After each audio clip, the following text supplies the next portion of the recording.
Here they come. Hey everybody. Welcome, welcome. We took a week off. Sorry about that. Ben Barnes is here. Good to see you. Who else do we have? Oh, so many people. Great. Good to see all you guys. Yes. Mr. Barnes. You're going to particularly enjoy this because we're going to do a Simon Aronson piece, and I know you knew him, and you guys liked each other and knew each other. Hello, Brendan. How are you? Jason Silverman is asking, how's your arm feeling? My arm is feeling pretty good. I can feel I got the shot if I lift up. I got the vaccine, which is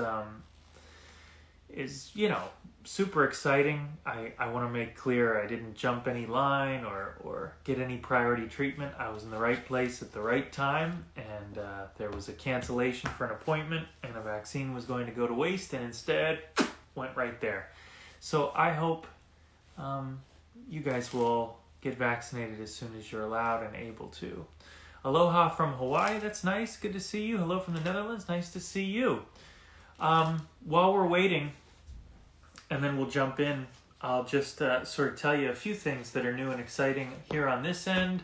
I'm a little tired because I did a show last night or this morning at 4:30 a.m. for a group in Bahrain, and that was really cool. It was a big group and cool to share my show there. It was basically the same show I'm doing for all these groups, and just continuing to work on it and discovering new things every time I do it. So that's cool. We've got 2 more this weekend, and Connected Live, the Vanishing Ink convention, is tomorrow. I hope to see a lot of you there.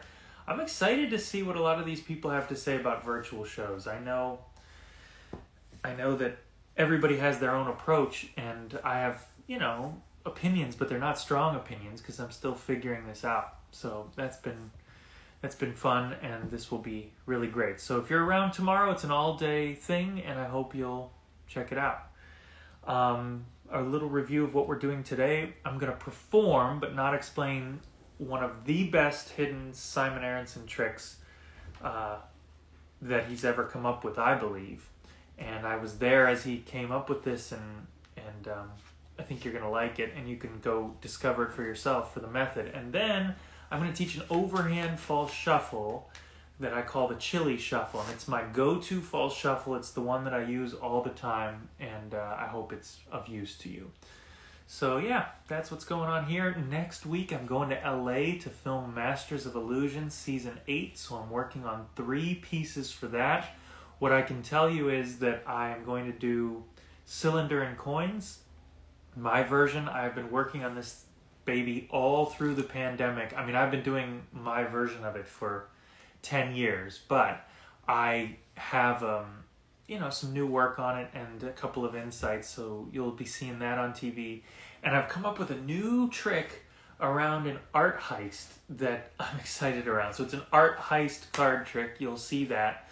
And then I'm also going to do the stage version of a trick I do in my virtual show called the No Card Index. It's the one that I do where I write like Good Will Hunting style. I write all these things, and then you can make it say any card upside down. So it's a system I have to get on the fly truly any chosen, or even you can do thought of card, and you reveal it in a bunch of equations upside down. And so it's a trick, and it's, I think, a good trick and a useful trick.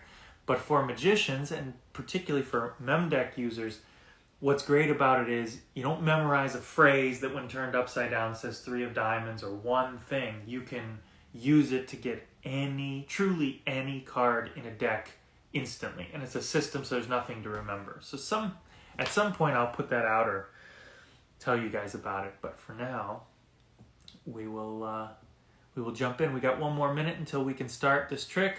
That way everybody won't be saying, hey, can you repeat the trick? I came in late. Cards I'm using are these. These are my 6 Impossible Things cards. They are not out yet. They may come out by the end of this year. I know that's a while to wait, but if you know my t-shirt trick, you know that we do a thing with tape, duct tape on it. It's on a black shirt, so this is duct tape across a deck of cards, and it's got a lot of cool little details like the logo of the show there, and the cards feel amazing. They're super soft and super nice, and have some hidden things built in, which I will not say more of right now. Any questions while we're waiting? Oh my God, so many people. Oh my God, I'm sorry, I can't read all these comments. See you tomorrow? Oh, great, that's awesome. I will see you tomorrow. What else? Matrix, thoughts? I love Matrix. We could do that one on Matrix. Taking a break from March Madness, OSU on the brink of an upset. My friend Mike Masovic from Ohio. Yeah, I don't have time in my life to follow college and NBA hoops, so I chose NBA, but I know what I'm missing, and I know it's great. I can't get too attached because I would get nothing done. Brendan Bine saying, I saw Will, Harry, and Steve do their lecture tomorrow. It's brilliant. You guys are in for a treat. Yeah, I know. It's going to be great. How's your shoulder? Ari's asking. I was just talking to your dad, Ari, on email. He said that you got it as well. That's great. You got the Pfizer one. You might feel tired as a side effect as well. I was all right, actually. I'm tired because I was up at 4:30. Josh J. Evan Lubline from Ohio State.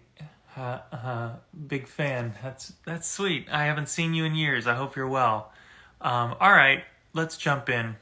Pascal, hey, what's up, man? It's good to have you here. All right, I'm going to turn these comments off when I do the trick because what you guys have told me is that when you're watching the trick, it gets in the way of the cards.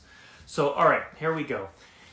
This is a Simon Aronson trick called Among the Discards. I'm not going to be teaching this trick. I'm just going to perform my version for you. Now, what's cool is this is actually a trick by Simon Aronson, Dave Solomon, and John Bannon together.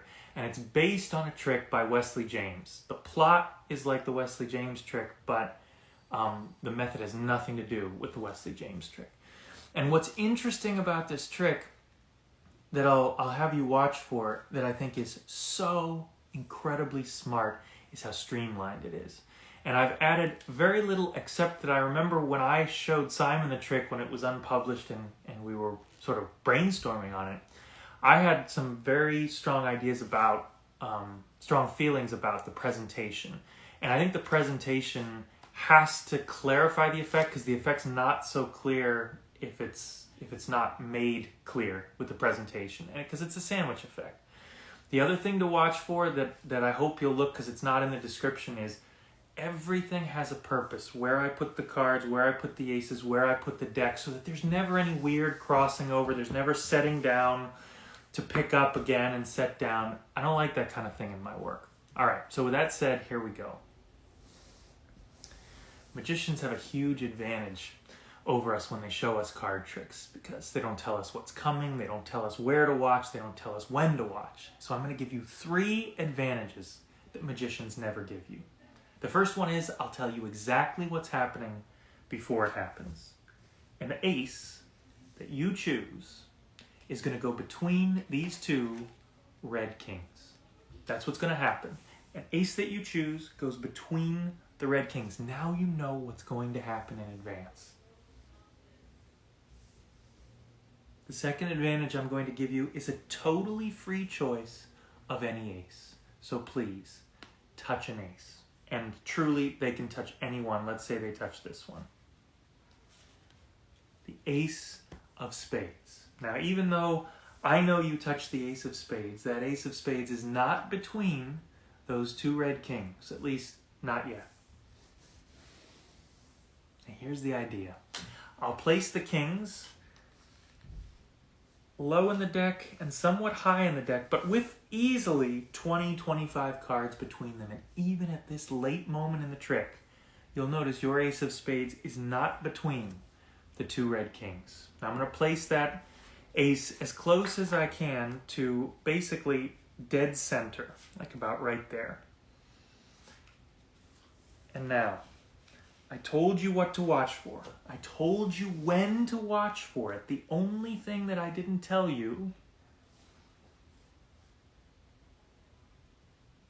is where. Because all the way over here Michael Jackson. Can't do that anymore, can you? All the way over here are two cards that have rematerialized around one card. And that card is the Ace of Spades. Now, that's a great trick. I mean, that's a great, great trick.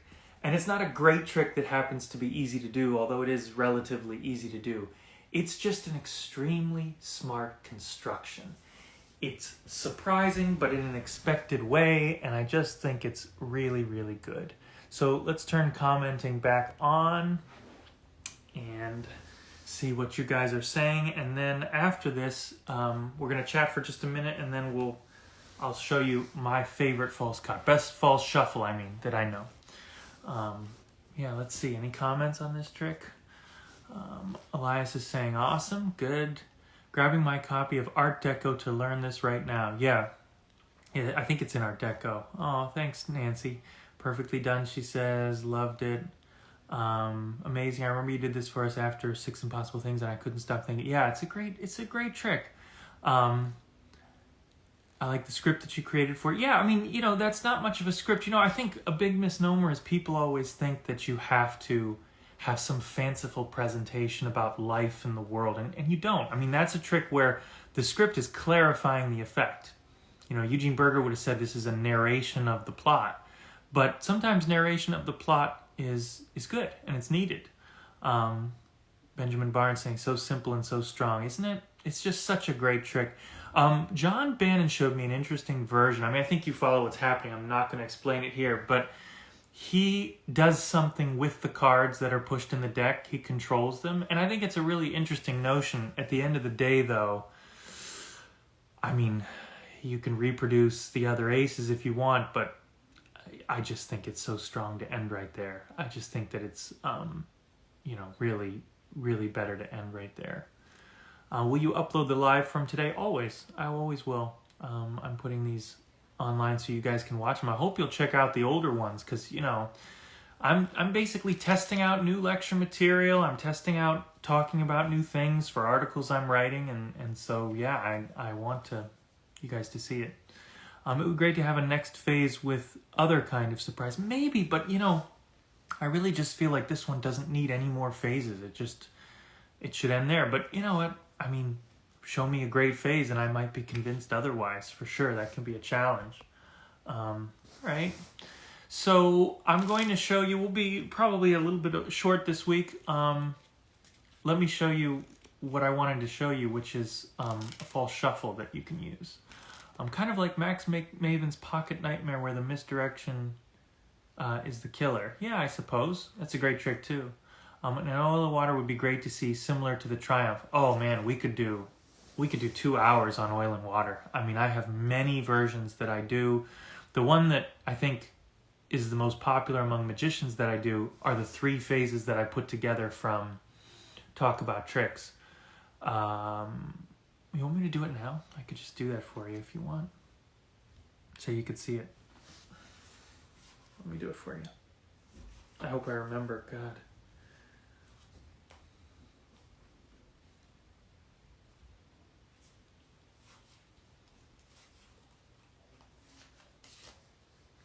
I'm definitely not going to explain this here and now, but I can give you the idea. Okay. Let me turn commenting off for a second so you guys can see. Oh, what did I do? Oh, there we go. Okay. Aces and jacks, but I don't want you to think of these cards as aces and jacks. I want you to think of them as oil and water. I'll put oil and water mixed together so that you can see that they truly alternate one after the other. And now they separate out completely. We'll try that again. You can see this.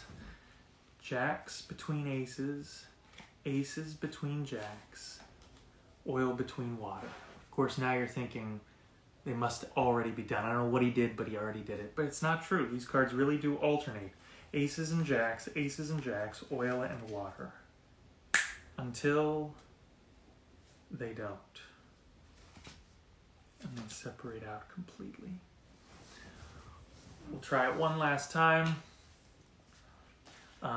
Jacks or aces, which do you prefer? Jacks or you prefer jacks. All right, then we'll use jacks. Watch. That was oil and water. This is oil through water. And that leaves the jacks there. Okay. So yeah, we can talk about that for a second if you want. I'll turn commenting back on. Yeah, that's 3 phases. I can claim nothing in there except little touches. The first phase is Easy Oil and Water by William S. Stone. There's something very similar by Jerry Sadowitz. There's an Andy Gladwin technique in there to make it even better that is not published, but just a little touch. We can talk about that at some point. The second phase is Outjogged Oil and Water by Ed Marlowe from Marlowe's Magazine. And the third phase is a beautiful transposition. And that was in my column, Talk About Tricks, and that is by, I hope I don't blank on his name. Oh, he's so good, and he's my friend from Lille. I'm blanking on it. Do one of you guys know this thing? Oh, he's so good, and he sends me videos, and they always blow me away. Somebody has to chase that down for me. Help me out here. I think it's called Reflipped. Yannick Chrétien, Reflipped. I don't know what issue it's in, but you'll find it there. And that's a great one. All right, so now that we've covered that, let's talk about false shuffles. I'm doing it right now. This is my false overhand shuffle. And that's it. It is circuitous, so you can pick it up and you can put it down at any time. And now you're back to stack origin or whatever. It's completely false. And it's called the Chili Shuffle. The reason I call this the Chili Shuffle is this. This is based on all great overhand shuffles. It's the same concept. But I come from the Midwest, and in the Midwest, everybody makes chili, right? Everybody's aunt has a chili recipe. And they're largely all the same, but what separates one family's chili from another family's chili is a couple secret ingredients. And it's always cinnamon. Always cinnamon. But it has these secret ingredients that make it different from one to the next.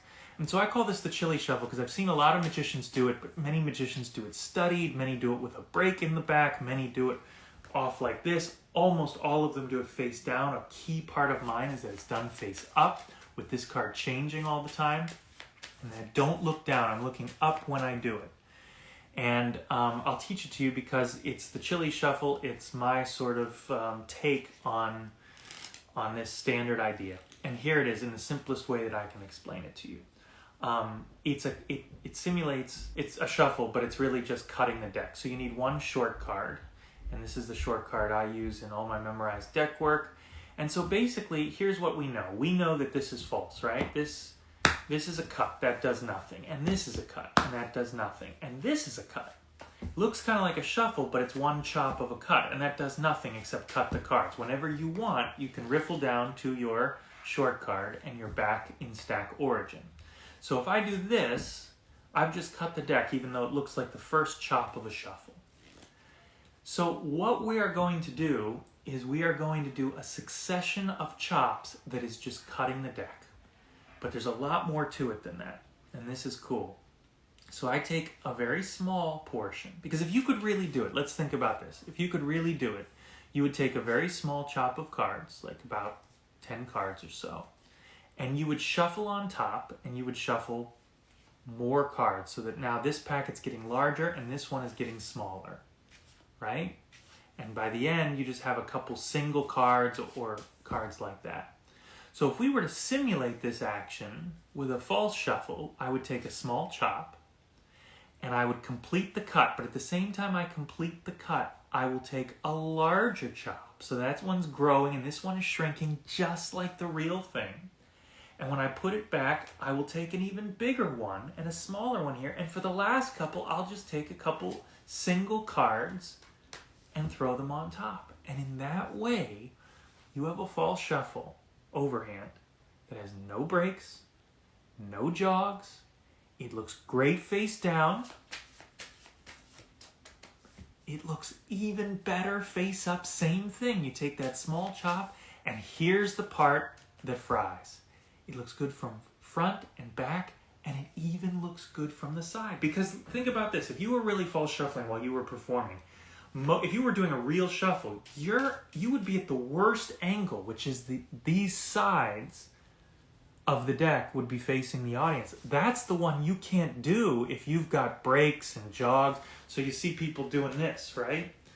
This one is so nice because you can be at a gentle angle that's face up, but if people see the sides of the deck while you're doing it, it's totally fine because, look at that, from the sides you look exactly the same as from the front. So what's really going on here? I'm going to come in close so you can see. You're going to take a small chop, put everything back, and at the same time flare up so you can take more and less and less and less. That's false. See that? False. And you see how I'm changing the size so that this hand is always taking more cards. It starts small, gets bigger, gets bigger, gets bigger. And you get a little distance from it. And here's the best part about this. The best part isn't that you can do it face up. The best part isn't that you have no breaks that you have to worry about. The best part isn't that you can set it down and give them a cut in between and then pick them back up. The best part is what you're seeing right now. That I can look at you. That I can be totally engaged in what I'm saying because I've been doing this for so long that all it is to me is totally natural. It's instinct. I don't have to think about it anymore. So I can shuffle and I can talk about here's what's going to happen. You're going to name a card in a moment. Think about it. Name the one you want and we're going to try and find it in an impossible way. Would you give them a cut first? Great. So once you've thought of that card, change your mind so that you know you're thinking of a card you didn't even know you'd be thinking of. Whatever you're saying. And now you give one cut to get that short card back to the bottom, set them on the table, and you are ready to do something that you know is from a genuinely shuffled deck. Now look, my only claim to originality here is with all the little details. That's why I call it the Chili Shuffle. Charlie Miller did a shuffle like this all the time. I've seen a little video of it, and it looks really nice, but it's different technique than this. I've seen a lot of people do this. Steve Beam essentially does this, but with a huge break so that he doesn't have to have a short card. But I don't know, guys. For my taste, what I'm doing here, I mean, this to me is like, people talk about, well, let's talk about ones with jogs, 1, 2, 3, 4, 5, and then throw, and then pick up, and 1, 2, 3. Like, I can't even mess with that stuff anymore because it just doesn't flow like this does. I mean, I can't really be bothered to worry about any other interesting false shuffles because when you do this one, why do you want to do anything else? That really looks, to me, you combine it with a false riffle shuffle, that really looks perfect. A couple false shuffles that you throw in like this, boom. We talked about this one in one of my other videos. You do this and you do a couple of these and point made. I mean, that deck is shuffled, right? So anyway, any questions on this? To do it that quick is harder than it looks. Yes, I believe that's probably true. I've just been doing this for so long, but worth learning because this is a skill. It's like the double lift. You will be using this forever. Ever since you showed this in your false shuffle live, I've used it because of how natural and familiar it is to the audience. Well, good. Thanks. I'm glad this is helpful to you. Yeah. Will this be saved? Yes, it will, Regan. Just ordered the photographic deck project, and this is going to make it look so cool. Yeah, it's a great application for it. I think that's Patrick Redford's thing. Can you repeat one more time the sequence? Well, you can see it here, and you can review the video later if you want more on it. What are your thoughts on mnemonica? I've said this before. I think mnemonica is great. I think there are advantages to every memorized deck. I use my own stack. It's called the Particle System. I have not tipped it over the course of the pandemic. I have written basically the whole book on it, but I'm just found out that book won't come out for a while because we have other things that we have to do first. But it's written, it's there, I'll use it, and you can use it at some point in the future too. Mike Masovic says, I love that shuffle. That and truffle are my go-to shuffle. Jogs are gross. Yeah, totally agree. My only gripe with the truffle shuffle is I don't use it. I stopped using it for a very specific reason, and that is I very much like putting work in my deck. And a truffle shuffle is hard on work. You put a breather in and you give it 4 truffle shuffles and it's no longer reliable because you're going to be crimping other cards and it's kind of rough on the cards. And the second reason is that it's hard on the decks generally. I mean, I don't think I'm a cheapskate about it, but like I'm pretty careful with my decks and I wash my hands before I use them, and my decks last me longer because I tend to try to handle the cards very gently. I know there are some people, I mean, I'm astounded. They open a new deck, use it for 30 minutes, and they're on to the next. But I don't know. I use my decks for longer, and I put work in them that lasts, and so I had to expunge the Heinstein and truffle shuffles just because it wasn't working within what I like to do, but they're great shuffles. How can we learn the spectator false shuffle you mentioned in your other live? Here's the problem with that. I mean, I can talk you through what that is. I'm happy to, but I can't do it in a pandemic because I don't have somebody to sit here and do it with me. So it's actually probably not worth talking about right now. It is something I really enjoy, and I have a lot of work on it that I haven't published before, because the way I publish it is just as a way, right? The basic idea is you take some cards and I take some cards and I teach them. Everybody hold your cards like this in a line, and I say riffle the front.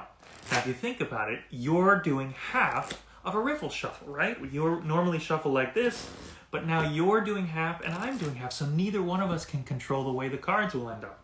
So let's count to 3 and riffle together. Are you ready? 1, 2, 3. And that's basically, right, we both do it at the same time. I do it and they do it, and you shuffle the cards together. And it looks cool, and it's humorous, and there's a lot going for it.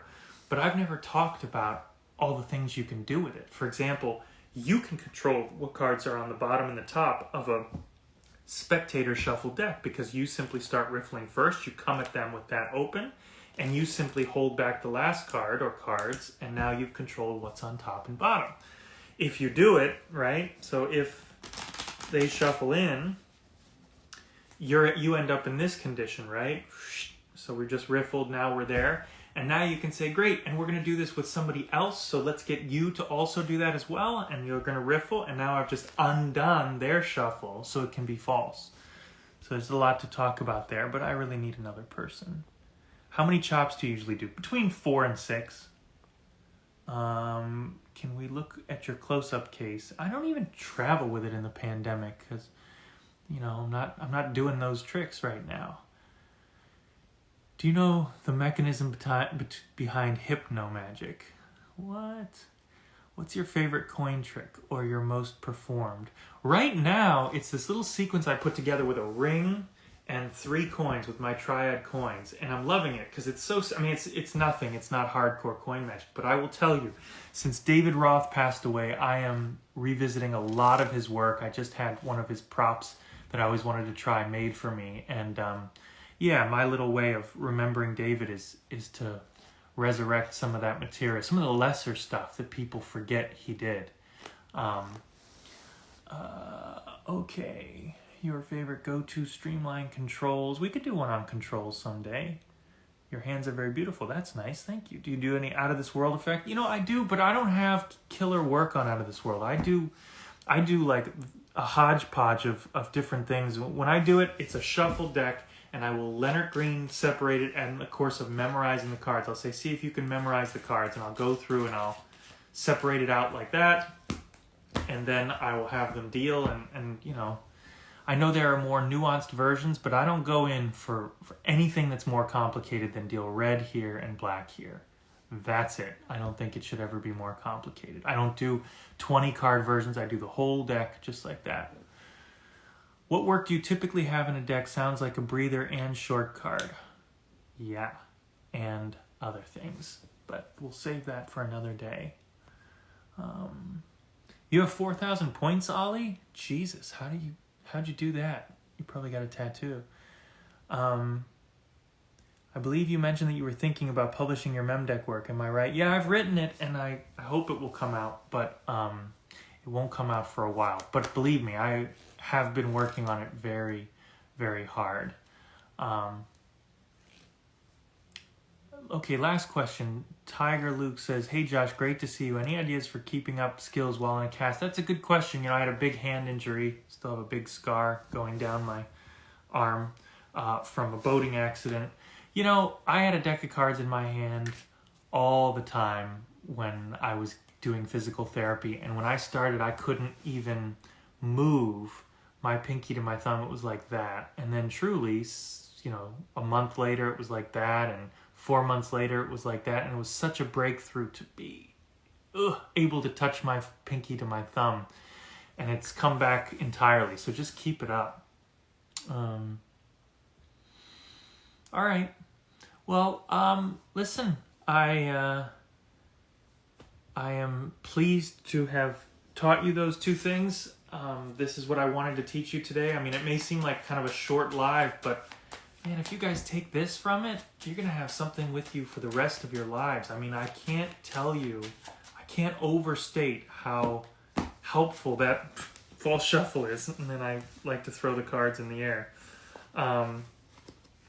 I hope that's helpful to you. I do hope you'll go back and dig up Among the Discards by Bannon, Solomon, and Aronson. It's an incredible trick. And I will see you guys next week. Post in the comments for this what you would like to discuss or who you'd like me to interview and hang out with, and I'll go tell them to hang out with us.